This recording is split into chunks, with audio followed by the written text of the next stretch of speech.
So you take, as a patient experience manager now, I'm going to put that hat on.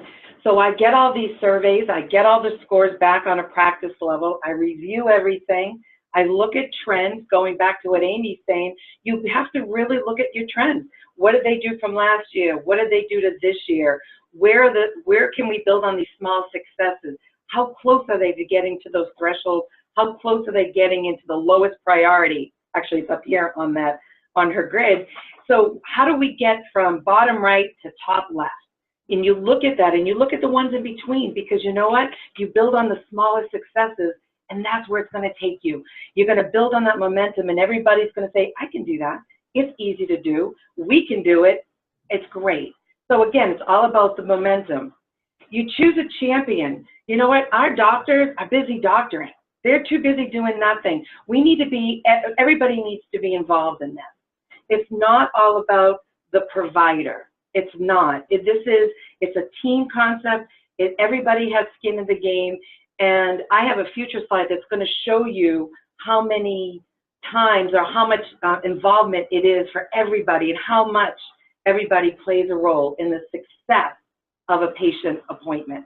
So you choose a champion. Choose somebody from the back desk. Choose somebody who is sitting in reception, or choose a biller, somebody who is in the meat and the potatoes, in the front line, that can really empathize with the staff, because it's really key. We talked, and Amy talked about being patient-centered, and I was writing notes down when Amy was talking. In order for you to be patient-centered first, you have to be staff-centered. Does the staff know what our objectives are? Does the staff know our goals? Do the staff know our scores? Does the staff have any participation? They're in the front lines every day. What do they think? Why are we recreating the wheel when they know what to do, and maybe they just are afraid or don't know how to express their thoughts, their plans, or whatever? So you know what? You have the best subject matter experts right inside your four walls. Use them. So this is basically, if I can go back, this is truly a process mapping. The PDSA, you plan, you do, you study. You do mini surveys. If you change something in the office, you know, do a survey, find out if it works.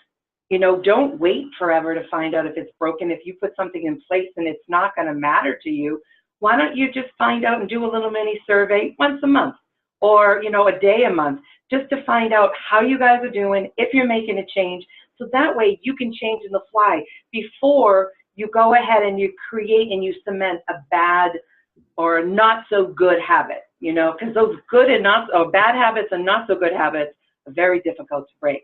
So once you get all that, once you get your champion, once you study the results and see how things are working, go.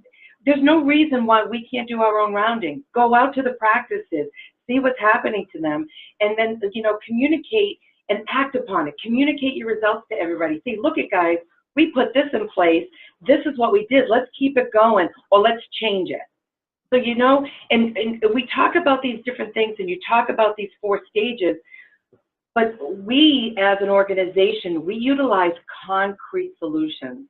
We relied on our systems. We relied on our EMR. We relied on protocols. We relied on our portal. We created templates in our, you know, in our EMR. We created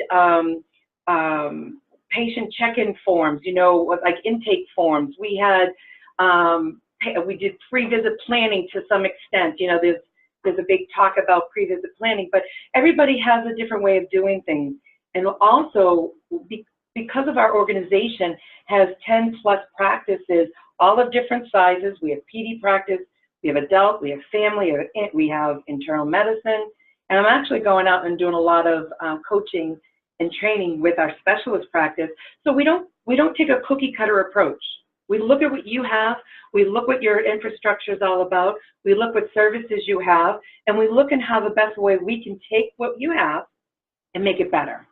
We've not hired anybody. We've not gone ahead and, you know, gone in and made massive changes. We did with what we could, and we have achieved such great, incredible successes.